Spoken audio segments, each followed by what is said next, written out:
mun anda ko wàcce woon dina baare waaw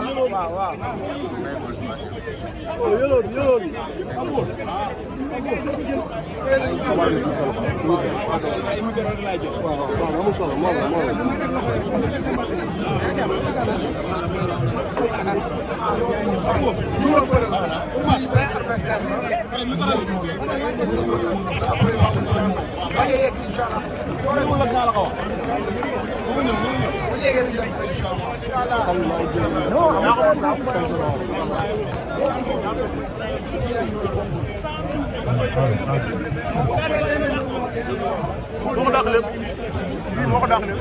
allo allo.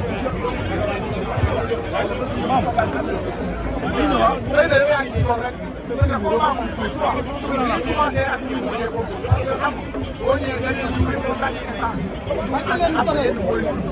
parce que chaque fois nga doon waaw mun na xaw a wàññi tuuti.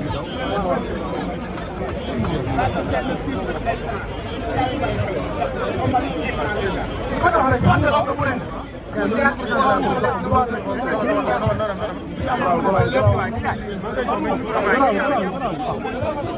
Joko mi wara sandara bi mo ko baax na am na presse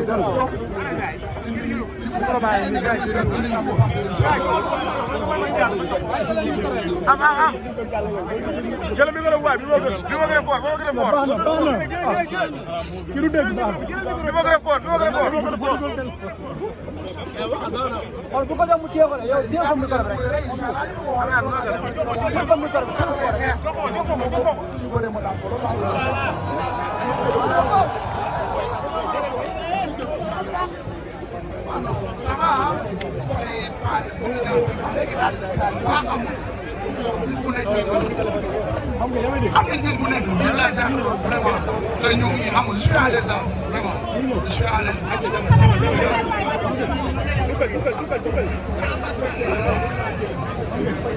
yow yaa foog combat bu ñu yombal bu ñu ko préparation bu jaar yoon tuuti ci mel il faut dégg ay coono amul combat bu ñu yombal parce que combat bu yomb amul waaye incha allah gëm nañ ni duñu liggéey dinañu am ndam bu yomb incha allah.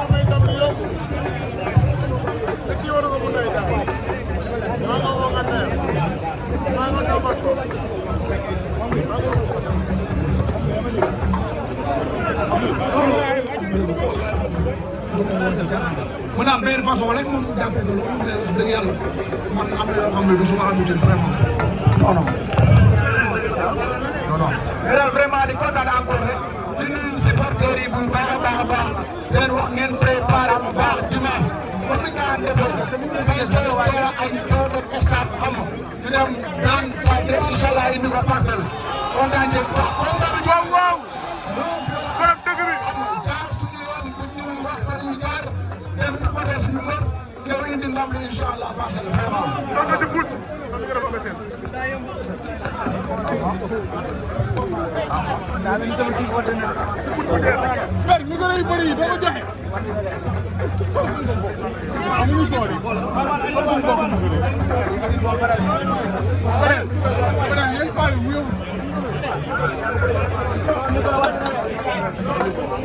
waaye gis nga li may def moom ku feebar mën nga ko yóbbaale am loo xam ma daal keroog ba nga ko waxee tontu naa ko ci signature bi loolu moom boo ko jox information bu baax li may teg nii ku wér mën ko tegal vraiment alhamdulilah maa ngi sant yàlla bu baax a baax dara métti wu maa ngi en bonne santé di ñaan yàlla may ko wér moom it ba le 5 ñu daan ko ñëw fekk si incha allah.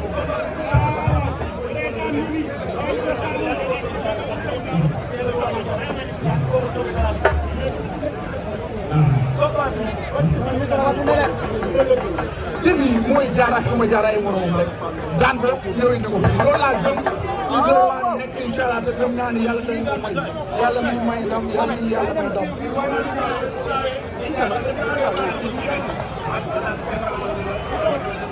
waaw mais ku ragal mbër du ko jël ku ragal mbër kay du ko jël ku ragal mbër du ko jël.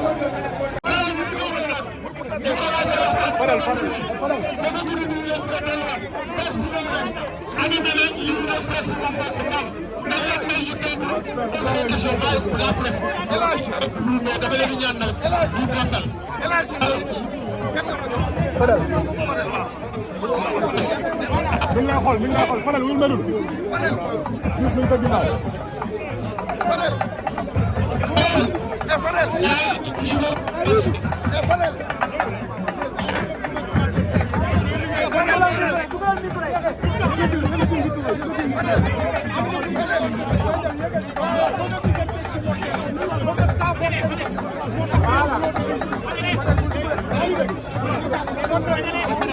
communicateurs yi s'il vous plaît.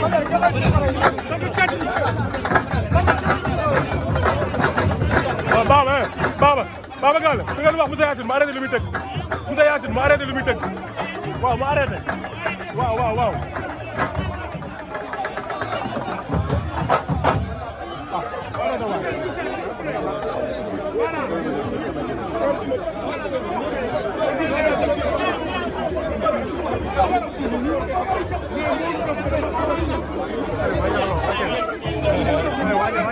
Adama ay Ada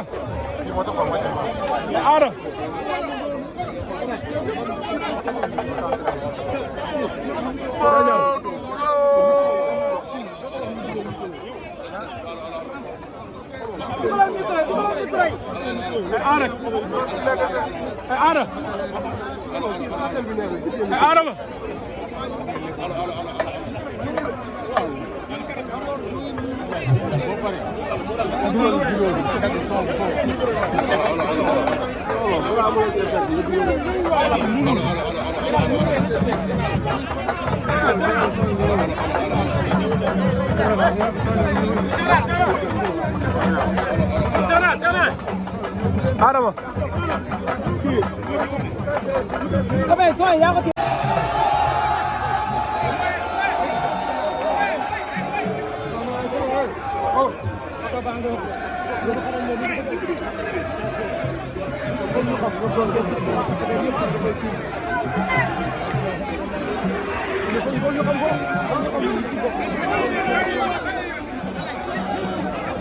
dama génnoon tànn rek gisoo sol ma sa ay daal carax yi laa sol ñëw